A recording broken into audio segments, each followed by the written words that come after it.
Alright, my dear math learners, welcome to the third part of our reviewer series in preparation for the Term 1 examination for Grade 7 Mathematics. So now in this video, we will be discussing questions 21 to 30. If you haven't seen parts 1 and 2, please kindly do so that you can follow us through. Alright, so if you are new to the channel, please click the subscribe button and notification bell. So now let us do this. Question number 21.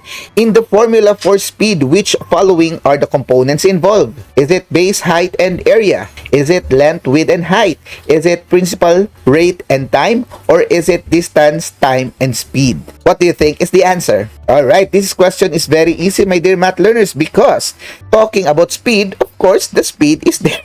Okay. And among the four given choices, that is the fourth option. Okay, very good, my dear math learners. Very easy. So now let us go to the next question. Which of the following is considered a source of income? Is it salary from a teaching job? Is it grocery expenses? Is it loan payment? Or is it rent payment? What do you think is the answer? Okay, my dear math learners, talking about source of income, we are talking about money going in our pockets. So among the four given options, there is only one that gives us money, not the other way around. And that is, of course, the first statement, salary from a teaching job. Let's check whether we are correct. Alright, easy, right? So now let us go to the next question. How much simple interest will 20,000 pesos earn in 3 years at an annual interest rate of 4%? Is it A, 2,800? Is it 3,200 pesos? Is it 2,400 pesos? Or is it 2,000 pesos? What do you think is the answer? Okay, my dear math learners, in order for us to answer this question, we need to consider what is the formula for the simple interest. We know that the interest is equal to the PRT, meaning the principal times the rate times the time. So our rate here is 0.04, our time is 3 years, and our principal is 20,000 pesos. So you just multiply 20 times 3, that is 60,000, times 0.04. So 60 times 0.04, that would be 2,400. So basically, the correct answer is the third statement. Let's check whether we are correct. Alright, easy, right?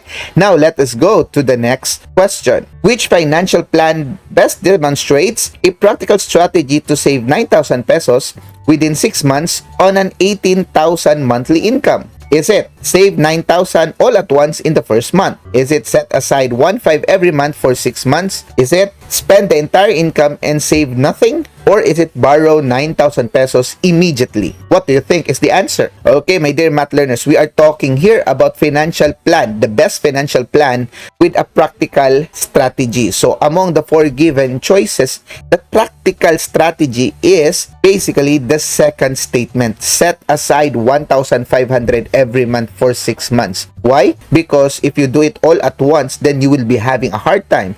If you give or if you spend the whole income, then you have nothing to save. Then if you borrow something, then that is not just a good financial plan. So let's check whether the second statement is correct. Alright, easy, right? Now let us go to the next question. What is the result of 5/6 minus 1/3? Is it 1/2? Is it 2/3? Is it 5/3? Or is it 1/3? What do you think is the answer? Okay, my dear math learners, this is a question about subtraction of fractions. So as we can see, this is dissimilar fractions. They have no common denominator. So what we can do here is this 1/3. We can change this one into an equivalent fractions that has a denominator of 6. So how do we do that? So what we do is we just multiply 2 in the numerator and we multiply 2 in the denominator. So this will become 2/6. And 5/6 minus 2/6, then we can just immediately subtract them.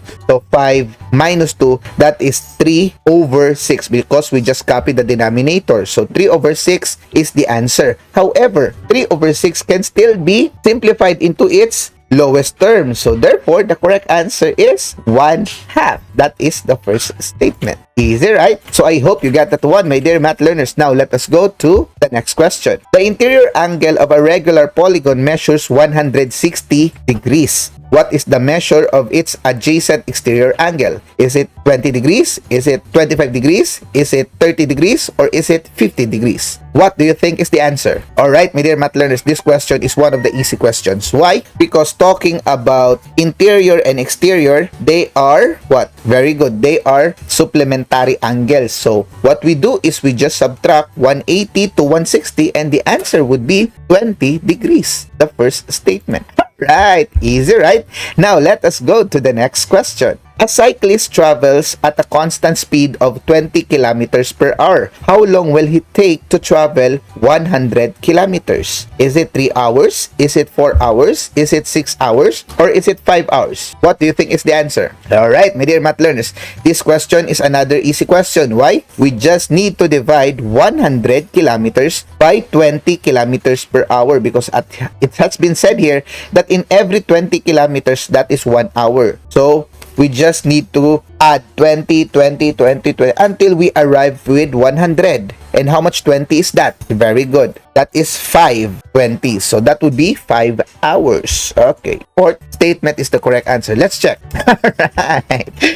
Easy, right? So now let us go to the next question. A person earns 12,000 pesos a month from a sideline job, spends 11,700 on expenses, and saves the remaining 300 pesos. What can be concluded about their spending and saving habits? Is it he is saving only 2.5% of his income, which is a low savings rate? Is it his expenses exceeds his income? Is it he is not spending anything? Or is it he is saving 50% of his income? What do you think is the answer? Okay, my dear math learners, in this given situation, we are finding the correct statement aligned with the given problem or given situation. So basically, if you have 12,000 pesos as your earnings and then you spend 11,700 on expenses and you save the 300 pesos, that is not a good or that is very low savings rate. So therefore, among the 4 choices here, the one that is aligned to the situation is the first statement. Let's check whether we are correct.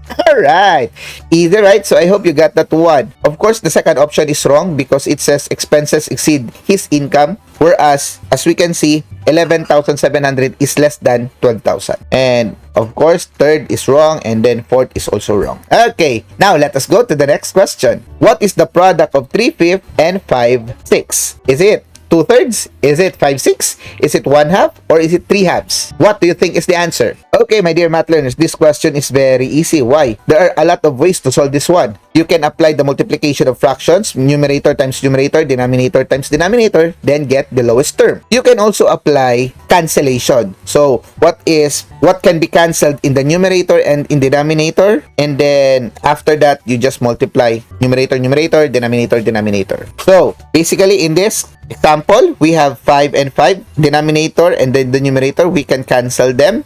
So we have now 3 in the numerator and 6 in the denominator. So 3/6. What is the lowest term of 3/6? Very good. That is 1/2. Let's check whether we are correct. Alright, easy, right?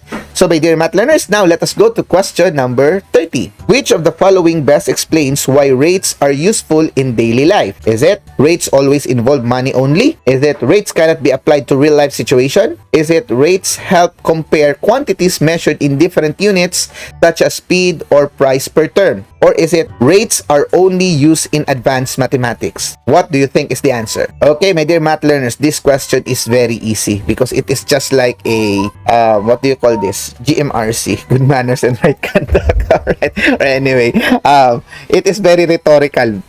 So how do we answer this question? Of course, among the 4 choices here, only one is very suitable, and that is option number 3. Alright, this one.